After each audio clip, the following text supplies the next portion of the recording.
छुटकी और जादुई पिज्जा की दुनिया। गांव में छुटकी नाम की एक प्यारी सी लड़की रहती थी, जिसे हमेशा कुछ नया और मजेदार करने का शौक था। उसका सबसे अच्छा दोस्त मनु था, जो हमेशा उसके साथ मजेदार खोज में लगा रहता था। एक दिन छुटकी और मनु ने सोचा कि वे गांव के पास के जंगल में जाएंगे और कुछ नया ढूंढेंगे।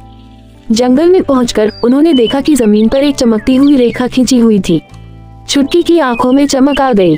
उसने कहा, मनु देखो ना, ये रेखा कितनी चमक रही है। चलो चलकर देखते हैं ये कहाँ जा रही है। मनु ने थोड़ा डरते हुए कहा, मुझे नहीं लगता कि हमें यहाँ रहना चाहिए। ये जगह थोड़ी डरावनी लग रही है। लेकिन छुटकी का दिल नए मजे की तलाश में धड़क रहा था। उसने मनु का हाथ खींचते हुए कहा, अरे डरो मत मनु, हो सकता है हमें कोई बड़ा खजाना मिल जाए। चलो चलते हैं। दोनों ने चमकती हुई रेखा का पीछा करना शुरू किया। थोड़ी देर बाद वे एक पुराने और रहस्यमयी घर के पास पहुँचे। घर के दरवाजे पर एक बड़ा सा बोर्ड लटक रहा था, जिस पर लिखा था जादुई पिज्जा का घर। छुटकी ने दरवाजा खोला और अंदर कदम रखा। वाओ मनु देखो, ये कितना रंग बिरंगा घर है। अंदर छोटे छोटे रंग बिरंगे पिज्जा के टुकड़े बिखरे हुए थे। तभी एक धीमी और रहस्यमयी आवाज आई, तुम कौन हो और यहाँ क्यों आए हो? छुटकी ने बड़ी हिम्मत से कहा, हम बस ये जानने आए थे कि ये जादुई पिज्जा का घर क्या है। आवाज ने हंसते हुए कहा, हाँ, ये कोई साधारण पिज्जा का घर नहीं है। अगर तुम मेरे 3 सवालों का जवाब दे सको तो तुम्हें जादुई पिज्जा मिलेगा, जो तुम्हें एक अद्भुत दुनिया में ले जाएगा। छुटकी ने चैलेंज स्वीकार करते हुए कहा, ठीक है, हम तैयार हैं।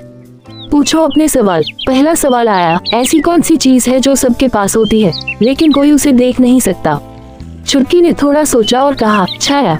आवाज ने खुश होकर कहा, सही जवाब। अब दूसरा सवाल, ऐसी कौन सी चीज है जो गुम हो जाती है फिर भी मिल जाती है? मनु ने उछलते हुए कहा, खोया हुआ खिलौना। आवाज ने और जोर से हंसते हुए कहा, वाह बहुत बढ़िया। अब आखिरी सवाल, ऐसी कौन सी चीज है जो दिखाई नहीं देती लेकिन महसूस होती है? छुटकी ने एकदम उत्साहित होकर कहा, प्यार। आवाज ने खुशी से कहा, शाबाश, तुमने सब सवालों के सही जवाब दिए। अब तुम जादुई पिज्जा खा सकते हो। छुटकी और मनु ने तुरंत पिज्जा का एक टुकड़ा खाया और जैसे ही उन्होंने पिज्जा का टुकड़ा चखा, वाओ, उनकी आंखें खुली की खुली रह गईं। वे अचानक एक जादुई दुनिया में पहुंच गए। वहाँ हर तरफ रंग बिरंगे फूल थे, तितलियां नाच रही थीं और आसमान में इंद्रधनुष था। तभी एक प्यारी परी प्रकट हुई और उसने हंसते हुए कहा, बधाई हो, तुमने जादुई पिज्जा खाया है। अब तुम इस खुशी की दुनिया में हो। छुटकी ने परी से पूछा, क्या हम हमेशा यहाँ रह सकते हैं? परी ने मुस्कुराते हुए कहा, हाँ, लेकिन एक शर्त है। यहाँ हमेशा खुश रहने के लिए तुम्हें अपनी खुशी अपने दोस्तों के साथ भी बांटनी होगी। छुटकी ने तुरंत सोचा, वाओ, हम अपने दोस्तों के साथ इस खुशी को क्यों न बांटें। वे गांव लौटे और अपने सभी दोस्तों को बुलाया। आओ आओ देखो, हमारे पास जादुई पिज्जा है। सभी ने मिलकर पिज्जा खाया और फिर से वाओ, अचानक सब एक बार फिर उसी जादुई दुनिया में पहुंच गए। अब वे सब मिलकर उस दुनिया की खोज करने लगे। वहाँ एक सुंदर बगीचा था जहाँ हर किसी की पसंदीदा चीजें थीं। पेड़ पर झूलते हुए खिलौने, फूलों की झोपड़ियाँ और एक झरना जो मीठी शरबत की तरह बह रहा था। सबकी आंखें चमक रही थीं।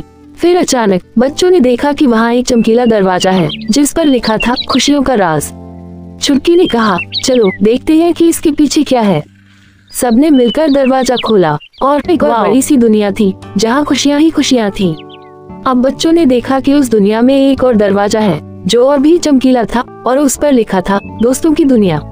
छुटकी ने अपने दोस्तों को उत्साहित होकर कहा, आओ इस दरवाजे को भी खोलते हैं। जैसे ही उन्होंने दरवाजा खोला, एक नई दुनिया खुल गई जहाँ छोटे छोटे जानवर और परियां खेल रही थी। जानवर बोल सकते थे और परियां बच्चों के साथ बातें कर रही थी। एक नन्हा खरगोश आया और बोला, अरे वाह, तुम लोग नए हो, चलो हमारे साथ खेलते हैं। बच्चे दौड़कर उस खरगोश के पीछे पीछे चले गए। वे हंसते मुस्कुराते एक बड़े से मैदान में पहुंचे जहां परियों और जानवरों के साथ एक मजेदार खेल चल रहा था। छुटकी ने अपनी दोस्त परी से पूछा, ये सब कैसे हो रहा है? ये जादू है या हकीकत? परी मुस्कुराई और बोली, ये सब सिर्फ प्यार और दोस्ती का जादू है। जब लोग एक दूसरे के साथ खुश रहते हैं तो सारा संसार एक जादुई जगह बन जाता है। छुटकी और मनु ने सीखा कि असली जादू किसी भी जादुई पिज्जा में नहीं, बल्कि हमारी दोस्ती और खुशियों में छुपा है।